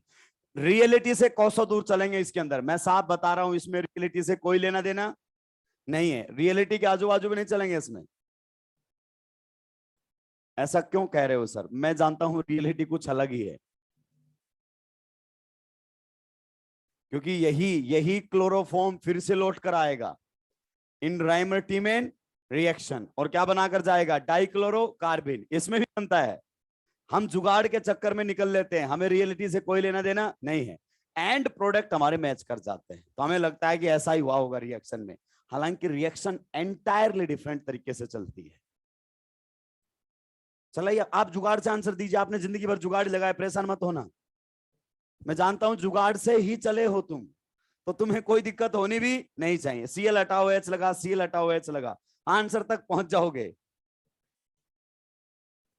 बताइए, यहां से OH लगा दिया, यहां से भी क्या लगा दिया? OH, और यहां से भी क्या लगा दिया? OH। एक कार्बन पर 2 OH, तो क्या रिलीज करवा देते हैं? वाटर। बताइए क्या बना देंगे? CO। तो ये हमारे सामने बन जाएगा COOH। अब देखो जुगाड़ भी ऐसा है, आखिरी तक बिल्कुल सही टिका के आऊंगा मैं। मीडियम कैसा है? बेसिक। क्या बेसिक मीडियम में एसिड के पास उसका H रह सकता है? नहीं। बेसिक मीडियम के अंदर एसिड का क्या हो जाता है? डीप्रोटोनेशन। इसे बोलते हैं जुगाड़ूपंथी। देखिए आखिरी तक बिल्कुल सही टिका के आएंगे। This will be the product of this reaction. Reason being medium is basic. हालांकि इस रिएक्शन में हमने एक भी रियल स्टेप फॉलो नहीं किया है। रियलिटी में जो रिएक्शन चलती है ना, उसका एक स्टेप भी नहीं आया है इसके अंदर, लेकिन फिर भी हम आंसर तक पहुंच गए। जुगाड़ यही होता है कि रियलिटी क्या, उससे फर्क नहीं पड़ता, आंसर तक पहुंच जाओगे आप हमेशा। नीचे वाले में बताइए क्लोरोफॉर्म के केस में क्या होगा। क्लोरोफॉर्म के अंदर अगर अपन बात करें, मैं फिर से बता रहा हूं, ये टोटली क्या है, जुगाड़। हालांकि रियलिटी एकदम अलग है, डाइक्लोरोकार्बन के थ्रू रिएक्शन प्रोसीड करती है, लेकिन हमें उससे कोई लेना देना नहीं है। बताइए एक ही कार्बन पर जब दो OH आ जाते हैं तो हम क्या रिलीज करवा देते हैं, वाटर। तो ये बन जाएगा। मीडियम कैसा है भाई लोगों, मीडियम तो सर बेसिक है। बेसिक मीडियम के अंदर ऐसा हो ही नहीं सकता कि एसिड का डीप्रोटोनेशन ना हो, क्योंकि आप ही ने किसका इस्तेमाल किया हुआ है, KOH का। तो इसका डीप्रोटोनेशन हो जाएगा और हमारे सामने ये बनकर आ जाएगा। ये टोटली जुगाड़ है, टोटली क्या है, जुगाड़ है, लेकिन आपको आंसर तक पहुंचा दिया है, आपको आंसर तक पहुंचा दिया है। तो ये आपने देखा कि जब दो हैलोजन या दो से ज्यादा हैलोजन होते हैं तब भी हम बातें कर सकते हैं। हालांकि ऐसी बातें एनसीईआरटी ने नहीं की हुई है, लेकिन अपने मॉड्यूल में इससे रिलेटेड क्वेश्चंस दिए हुए, इसलिए मैंने आपके साथ ऐसी बातें कर ली है। एनसीईआरटी ने ना एक्सरसाइज में बहुत अच्छी बातें कर रखी, बहुत सारी बातें एक्सरसाइज के अंदर कर रखी है। मैं आपको एक बहुत बढ़िया बात बताना चाहता हूं, उसी के बाद आगे बढ़ूंगा। मान लीजिए एक हमारे सामने रिएक्शन हो रही है SN1 मैकेनिज्म से, और एक रिएक्शन हो रही है किससे, SN2 मैकेनिज्म से। आप बता सकते हैं SN1 वाली रिएक्शन फास्ट जाएगी या SN2 वाली, कौन सी फास्ट जाएगी, SN2 वाली। अबे राक्षसो, तुमने जिंदगी में ऑर्गेनिक नहीं पढ़ी रे। SN1 reactions are faster than SN2। SN1 हमेशा फास्ट जाती है SN2 से। अब मेरा सवाल है क्यों, क्यों का जवाब आप दो। हमने इतना तुक्का मार दिया, कम लगता है आपको। देखिए ध्यान, बिल्कुल सही किसी ने बोला RDS पर, बिल्कुल सही। देखिए यहां से आपके सामने बातें करेगा, वो कैसी बातें करेगा कि SN1 रिएक्शन एक मल्टी स्टेप रिएक्शन होती है, आप भी एग्री करते हो, एटलीस्ट 2 स्टेप तो होंगे ही होंगे। और SN2 एक सिंगल स्टेप रिएक्शन होती है। फिर भी जो रिएक्शन SN1 मैकेनिज्म से जाती है वो फास्ट होती है, उस रिएक्शन का रेट क्या होता है, ज्यादा, एज कंपेयर टू SN2। ऐसा क्यों, AR में डाल सकता है, स्टेटमेंट के अंदर डाल सकता है कि आप बताइए ऐसा क्यों। देखिए रिएक्शन का रेट का कभी भी नंबर ऑफ स्टेप से कोई लेना देना नहीं होता है। अगर कोई रिएक्शन मान लीजिए 5 स्टेप में कंप्लीट हुई, कोई रिएक्शन 1 स्टेप में कंप्लीट हुई, तो ऐसा रेट कंपैरिजन नहीं होता है। अगर आप ऐसा रेट कंपैरिजन करते हैं, इसका मतलब आपने केमिकल काइनेटिक्स पढ़ा ही नहीं है। किसी भी रिएक्शन का रेट उसके RDS पर डिपेंड करता है कि जो RDS वाला स्टेप है वो किसके अंदर फास्ट हुआ, किसको एक्टिवेशन एनर्जी कम और किसको एक्टिवेशन एनर्जी ज्यादा चाहिए। हमेशा रेट वहां से डिसाइड होता है। मान लीजिए एक रिएक्शन के RDS में एक्टिवेशन एनर्जी इतनी चाहिए और दूसरे रिएक्शन के RDS में एक्टिवेशन एनर्जी इतनी चाहिए। अब ये चाहे सिंगल स्टेप में हो रहा हो, चाहे वो N स्टेप में हो रहा हो, ये रिएक्शन क्या जाएगी, फास्ट, और रिएक्शन क्या जाएगी, स्लो। और ये चाहे सिंगल स्टेप में हो रहा हो और ये N स्टेप में हो रहा हो, ये रिएक्शन क्या जाएगी, फास्ट। तो रिएक्शन का रेट कभी भी नंबर ऑफ स्टेप्स पर डिपेंड नहीं करता है। रिएक्शन का रेट हमेशा स्लो स्टेप पर डिपेंड करता है कि जो स्लो वाला स्टेप है वो दोनों में से किसमें फास्ट हो रहा है। ये अपनी बात दिमाग में उतार लीजिए। और क्या एनसीईआरटी ने ऐसी बातें कहीं लिखी हैं कि SN1 reactions are faster than SN2? लगाई दिमाग पे जोर। आपने पूरी ऑर्गेनिक पढ़ रखी है, तबीयत से एनसीईआरटी की लाइन टू लाइन पढ़ रखी है। आप उल्टी करोगे तो एनसीईआरटी के पेज बाहर निकल के आएंगे। कहां लिखा है एनसीईआरटी ने ऐसी बातें, और तबीयत से लिखी है एनसीईआरटी ने, लेकिन लिखा ऐसे है कि कोई समझ ना पाए। टाइम आने पर बताऊंगा, अभी आपको क्या रखना है, ध्यान रखना है कि SN1 reactions are faster than SN2। फिर इनका कंपैरिजन SNAR के साथ हो रहा जाएगा। क्वेश्चन लिखिए, compare the rate of reaction with aqueous KOH। NCERT का क्वेश्चन है भाई। Compare the rate of reaction with aqueous KOH। Compare the rate of reaction with aqueous KOH। Aqueous KOH के साथ रेट कंपेयर करना है।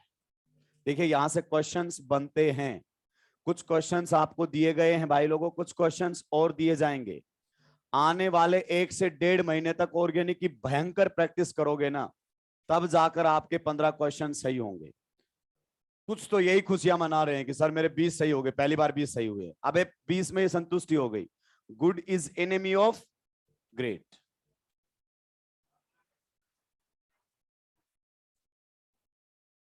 संतुष्टि तो होनी ही नहीं चाहिए। नीट के पेपर लग तो एटलीस्ट नहीं होनी चाहिए। जब तक जिद होनी चाहिए कि एक एक क्वेश्चन सही करना है, मुझे एक एक क्वेश्चन सही करना है। कुछ लोग ऐसे बोल रहे हैं सुबह वाले, सर हो गए हमारे पहली बार 15 क्वेश्चन सही हुए हैं। कितने, कोई नहीं फर्क पड़ता सर, पहली बार इतने सही हुए हैं। अभी उससे क्या फर्क पड़ता है? अगर आपने 15 क्वेश्चन ऑर्गेनिक में आए हैं, उसमें से अगर आपने 7 कर दिए या 10 कर दिए, बराबर है, सिलेक्शन किसी का नहीं होना। मैं तो बोलता हूं 11-12 भी कर दिए तो भी बराबर है। हमें 15 में से 15 करने ही पड़ेंगे। ज्यादा से ज्यादा अगर कंडीशन खराब हुई तो एक गलत हो सकता है, उससे ज्यादा गलत हुए तो दूर हो जाएंगे सिलेक्शन से हम। क्योंकि आईओसी और ओसी ऐसे हैं जो आपको बढ़िया रैंक निकाल के दे सकते हैं। टाइम कम लेते हैं, खटाखट आंसर आते हैं इसके अंदर। क्वेश्चन पढ़ते ही समझ में आ जाएगा कि ये क्वेश्चन तुमसे होगा या नहीं होगा। फिजिकल में तो थोड़ी कैलकुलेशन करने के बाद पता चलता है कि आगे नहीं आ रहा। टाइम पास करने का मौका देता है फिजिकल। ऑर्गेनिक इनऑर्गेनिक में question inorganic, which of the following is laughing gas, पता है तो टिक मार और आगे बढ़, नहीं पता है तो छोड़ दे। कितनी भी देर सोच ले, फिर आंसर आने वाला नहीं है। तो ऑर्गेनिक में भी ऐसा ही होता है, पढ़ते ही क्वेश्चन पता लग जाएगा आता है कि नहीं आता है। बताइए इस क्वेश्चन में क्या बात करेंगे आप, क्या होना चाहिए?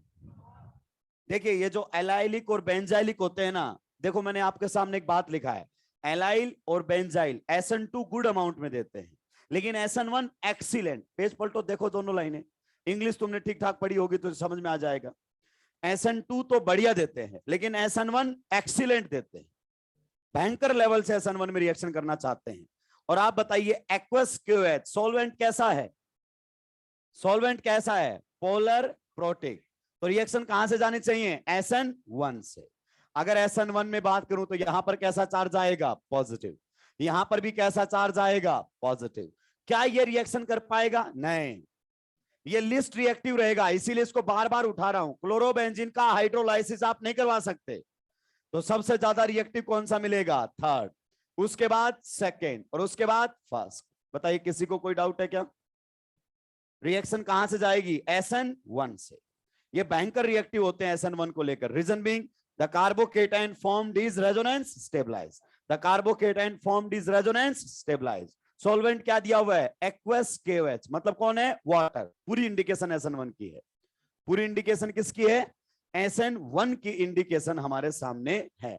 अगर आप चीज को समझना चाहें ना तो मैं आपको थोड़ा सा समझा सकता हूं, लेकिन उसमें आधी ज्यादा जनता फालतू में कंफ्यूज हो जाती है। क्या हो जाती है? कंफ्यूज। एक बार ऐसा क्वेश्चन AIPMT पूछ चुका है। देखिए ये मैंने आपको खुद को मैंने पढ़ाया आपको कि एलाइल और बेंजाइल के केस में SN2 भी अच्छा होता है। क्या होता है? SN2 भी अच्छा होता है। अगर आपको याद हो तो SN2 भी अच्छा होता है, उसका कारण बताया था, because TS is resonance stabilised.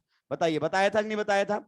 ये रहा पाई बॉन्ड, और पाई बॉन्ड के बाजू वाले एटम पर क्या लगा हुआ है? Leaving group. ध्यान से सुनना। हालांकि आप लोग आर्ग्यू करते ही नहीं है, क्योंकि आपको पीछे की चीजें याद ही नहीं रहती हैं। ऑर्गेनिक का ये बहुत बड़ा बेनिफिट है, आज मैं कुछ बोल दूं 2 दिन बाद मैं कुछ बोल दूं तो कंट्रोवर्सी नहीं आती। क्यों? क्योंकि पीछे का याद ही नहीं रहता बच्चे को। हर दिन नई बात बता दो, मान के आगे बढ़ लेता है। क्या ये SN2 दे सकता है? बिल्कुल दे सकता है, क्योंकि सर आपने लिखा हुआ है एक्वस KOH और उसके अंदर OH माइनस न्यूक्लियोफाइल भी है। अगर मैं न्यूक्लियोफाइल पर फोकस करूं तो क्या ये SN2 रिएक्शन दे सकता है? दे सकता है, कोई दिक्कत नहीं है। बट स्टिल आंसर फिर भी यही आएगा। ये क्या बात कर दी आपने? यस। आप इसके बारे में बताइए, क्या ये SN2 से जाना पसंद करेगा? नहीं। अल्फा पर देखिए हिंड्रेंस, भयंकर हिंड्रेंस है कि नहीं है? वो तो नहीं जाएगा SN2 से, वो तो कहां से जाएगा? SN1 से। ये दोनों से जा सकता है, SN2 से भी जा सकता है, SN1 से भी जा सकता है। अब सोचिए, आप कितना भी गलत सोच लीजिए, अगर आपने सब्जेक्ट को पढ़ा है आंसर गलत नहीं आ सकता। एक बच्चे ने सोचा ये कहां से जा रहा है? SN2 से, और ये कहां से जा रहा है? SN1 से। Still he can compare the rate of reaction. Reason being SN1 reactions are faster as compared to SN। Answer फिर भी वही आएगा। आगे बात समझ में? आपको यह क्लियर होना चाहिए SN2 से जाना पसंद नहीं करेगा, अनटिल और अनलेस बोल ना दे कि दोनों में बताओ SN2 किस में फास्ट होगा, फिर तो SN2 इसी के अंदर फास्ट होगा। लेकिन अगर उससे पूछा जाए तो वो ज्यादा प्रेफरेंस किसको देगा? SN1 को, क्योंकि वहां तो केटाइन भयंकर ही स्टेबल बनने वाला है। क्लियर हो गया है? चलिए नेक्स्ट हमारे सामने रहेगा next reaction, reaction of RX with sodium alkynides. Reaction of RX with sodium alkenides. ये एनसीईआरटी का क्वेश्चन है भाई, एनसीईआरटी का एक्सरसाइज का क्वेश्चन है। Reaction of RX with sodium एल्किनाइड्स,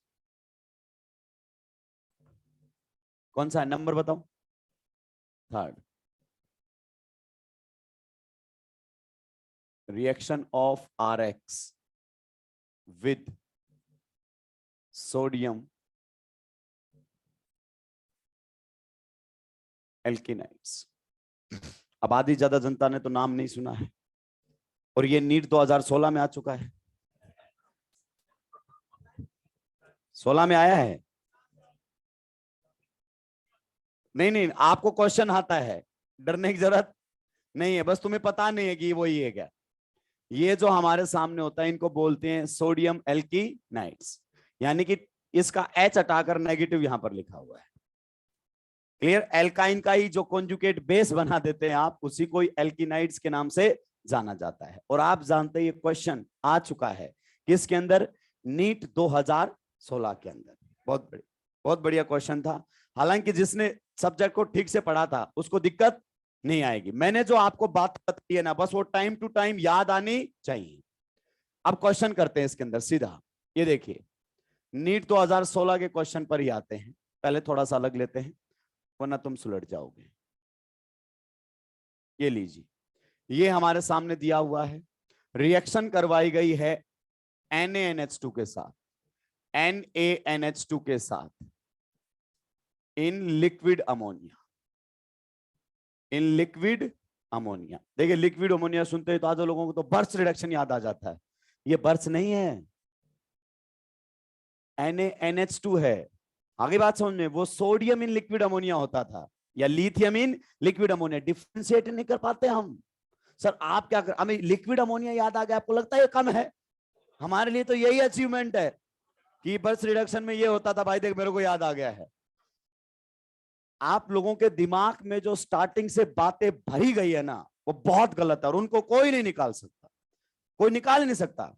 अगर पहली बार आप जो बात पढ़ते हैं, अगर तुमने वो गलत पढ़ ली ना, तो कोई कितने भी अथक प्रयास क्यों ना कर ले, आपके दिमाग से बात डिलीट नहीं कर सकता। और 99% जनता एक बात को रट के बैठी रहती है कि एलिमिनेशन हाई टेम्परेचर पर होता है। क्या होता है? High temperature. बच्चा बाहर आके बोल, कर्तन पकड़ लेता है, सर यहां तो टेम्परेचर हाई नहीं। अबे किसने पढ़ाया तेरे को हाई टेम्परेचर होना चाहिए तभी एलिमिनेशन होगा? दिमाग से पैदल लोगों, खुद को पता नहीं है, कुछ भी बोलते रहते हो। आप सुनना ध्यान से मेरी बात को। हम इसका इस्तेमाल करते हैं NaNH2 का, बताइए एलिमिनेशन में इस्तेमाल करते हैं। यस, जेमिनल और विसिनल डाई हैलाइड्स को ये ट्रिपल बॉन्ड में कन्वर्ट करता है। और जब भी आप एसिड का इस्तेमाल करते हैं तो सॉल्वेंट 99% केसेज में उसका कॉन्जुगेट एसिड लिया जाता है। ये NH2- बेस आपका, तो जो सॉल्वेंट रहेगा वो इसी का कॉन्जुगेट एसिड लिया जाएगा। यानी कि NaNH2 का जब इस्तेमाल किया जाता है तो सॉल्वेंट कौन लिया जाएगा? Liquid ammonia. उसका रीजन है क्यों? क्योंकि अगर इसने डिप्रोटोनेशन किया भी सॉल्वेंट का, तो एक NH2- खत्म होगा, दूसरा NH2- बन जाएगा। बहुत सोच समझ कर। ROH जब आपके सामने लिखता है, क्या लिखता है? RO-, तो सॉल्वेंट क्या लेकर चलता है? ROH। अगर इसने इसका H खाया तो एक RO- खत्म होगा, दूसरा बन जाएगा, कंसंट्रेशन मेंटेन करेगी, तो ये लेकर चलता है। और आप बताइए, ये रिएक्शंस आपने पढ़ी होंगी, NaNH2 soda amide in liquid ammonia. और अमोनिया रूम टेम्परेचर पर गैस होता है। अमोनिया रूम टेम्परेचर पर क्या होता है? गैस। -30°C के पास जाकर वो लिक्विड फेज के अंदर आता है, यानी कि टेम्परेचर माइनस में होता है, और फिर भी ये क्या करता है? एलिमिनेशन। तो अपने दिमाग से निकाल दो कि एलिमिनेशन केवल हाई टेम्परेचर पर होता है।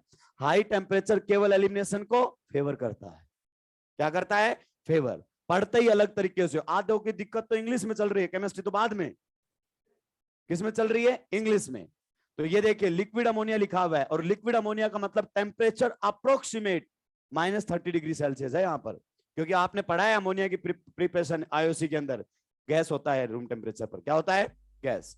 अब हमें उससे कोई लेना देना नहीं है, टाइम आने पर बात करेंगे। बताइए, क्या ये एसिडिक हाइड्रोजन है? यस। क्या आपको NH2- दिखाई दिया? यस। देखो, Na+ is a Spectator ion, किसी काम का नहीं है। आयोनिक इक्विलिब्रियम के अंदर आपने पढ़ा होगा, रिएक्शन नहीं करता है। तो बचा कौन? NH2-। बताइए, एनायन का पहला काम डिप्रोटोनेशन। और क्या इसके पास एसिडिक हाइड्रोजन है? यस। कौन सी एल्काइन है ये? टर्मिनल एल्काइन हमारे सामने है। और terminal alkynes are acidic in nature, इनका एसिडिक नेचर होता है। तो आप बताइए क्या ये इसका एसिडिक हाइड्रोजन चुरा ले जाएगा? यस, चुरा ले गया तो ये साथ में क्या बन जाएगा? माइनस, ये कॉन्जुगेट बेस में कन्वर्ट हो जाएगा। NH2 माइनस इसका H प्लस हटा लेगा तो क्या बन जाएगा? Conjugate base. अब इसको आगे रिएक्शन करने के लिए देगा आपको, रिएक्शन करवाई गई है किसके साथ? CH3Br के साथ। बताइए क्या करवाओगे? वापस देखो क्या बन चुका है? एनायन। बताओ एनायन का पहला काम, सामने वाले के पास है क्या? Acidic hydrogen. दूसरा काम एडिशन एट पोलर, क्या पोलर पाई बॉन्ड है क्या?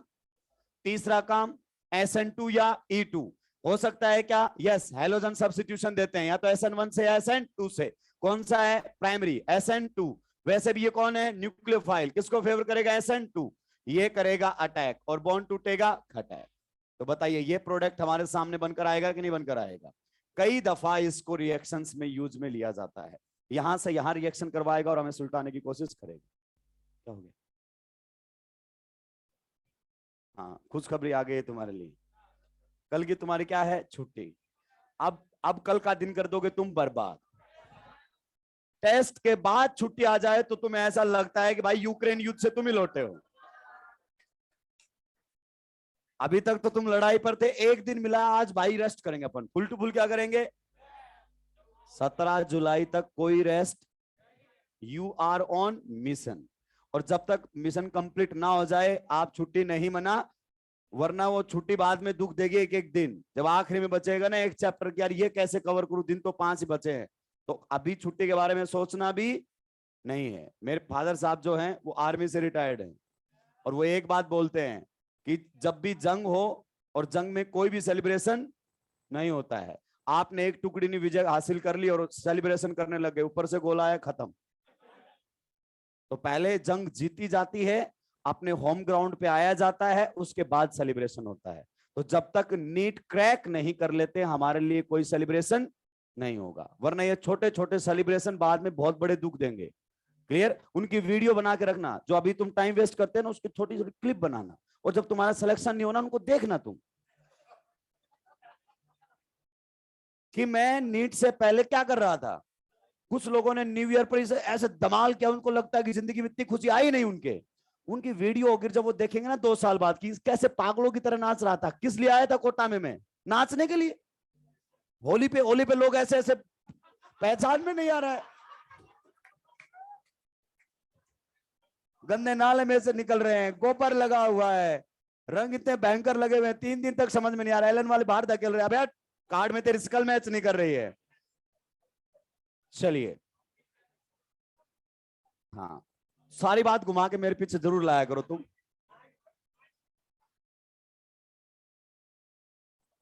Na in liquid ammonia,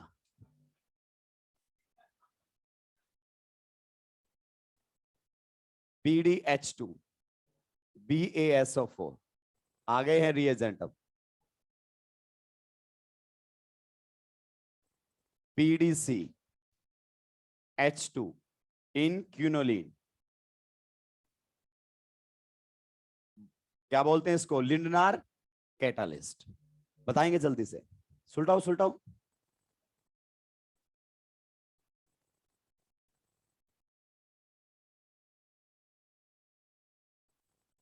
hello बोल रहा है तो यहां पे राक्षस।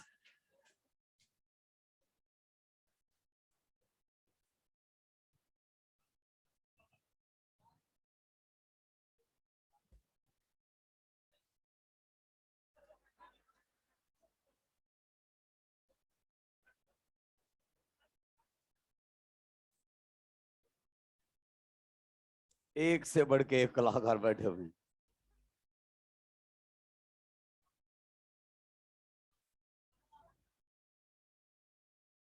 ये दुख बता रहा है कि खुशी बता रहा है तू? क्वेश्चन आ चुका है भाई, क्वेश्चन आप लोगों के बीच में आ चुका है। देखिए नीट का क्वेश्चन शानदार था। नीट 2016 में एक भी क्वेश्चन हल्का नहीं दिया, और ऐसा हादसा किसी के साथ भी हो सकता है। जिनके साथ हुआ होगा वो तो पगलाए रहे होंगे कई दिनों तक। वीडियो सॉल्यूशन देखने के बाद समझ में नहीं आ रहा होगा पूछा क्या था, क्योंकि जो वीडियो सॉल्यूशन दे रहा था वो खुद बेचारा आंसर तक पहुंचने की कोशिश कर रहा था। कि तुम समझ रहे हो ना, डी आंसर है, मैंने बड़ी मुश्किल से याद किया है, डी है। चलिए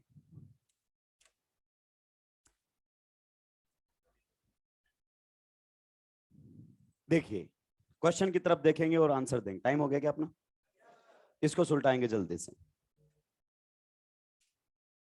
बताओ इधर इसको क्या बोलते हैं?